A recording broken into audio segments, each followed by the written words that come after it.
तेरा बात तो वंदे मातरम।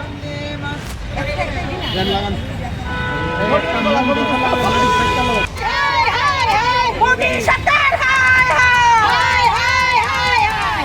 मोदी हटाओ देश बचाओ। मोदी हटाओ नहीं बचाओ।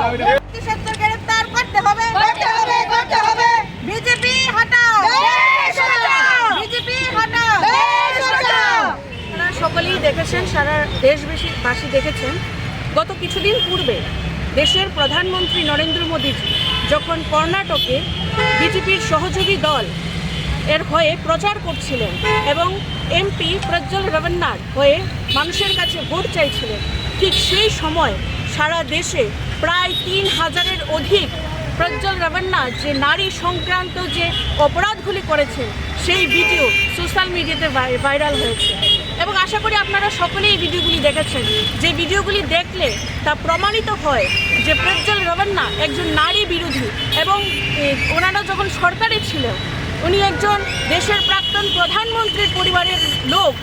তারা যখন সরকারে ছিল, যেই সমস্ত মহিলারা ওনাদের কাছে সাহায্যের জন্য গেছেন, প্রত্যেকটি মহিলাকে তারা বিভিন্ন রকমভাবে নির্যাতন করেছে, ধর্ষণ করেছে এবং মহিলা বিরোধী অপরাধের সঙ্গে তারা যুক্ত রয়েছে। এই ভিডিওগুলি সোশ্যাল মিডিয়াতে ভাইরাল হওয়ার সঙ্গে সঙ্গেই প্রজ্জ্বল রেভান্না দেশ ছেড়ে বিদেশ পালিয়ে গেছে।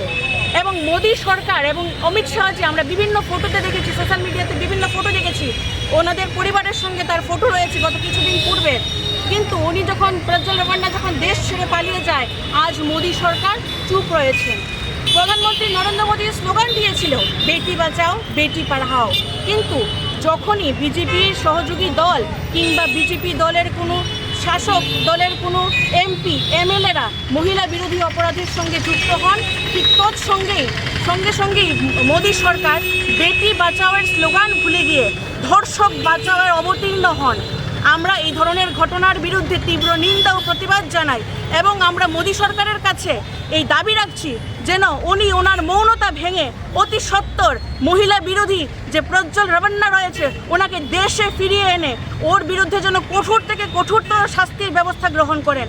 এবং তৎসঙ্গে আমি এখান থেকে কর্ণাটকের সরকারকে এবং ওখানকার যিনি মহিলা কমিশনার রয়েছেন ওনাকে অনেক অনেক ধন্যবাদ জানাই যে এই ধরনের ঘটনা যখন প্রকাশ্যে এসেছে সঙ্গে সঙ্গে ওনারা এসআইটি গঠন করেছেন এবং ওখানকার মুখ্যমন্ত্রীকে চিঠি লিখে সেই ধর্ষকের বিরুদ্ধে যেন কঠোর থেকে কঠোর শাস্তির ব্যবস্থা করা হয় সেই পদক্ষেপ গ্রহণ করেছেন। এবং আমরা আজ দেখেছি সেই ধর্ষকের পিতাকে কর্ণাটক সরকার গ্রেপ্তার করেছেন এবং দেশের সরকার, কেন্দ্রীয় সরকার এবং প্রধানমন্ত্রী যেন তার মৌনতা ভেঙে ধর্ষকের বিরুদ্ধে এবং দেশের মহিলাদের জন্য ন্যায় পাইয়ে দেয়, আমরা সেই দাবি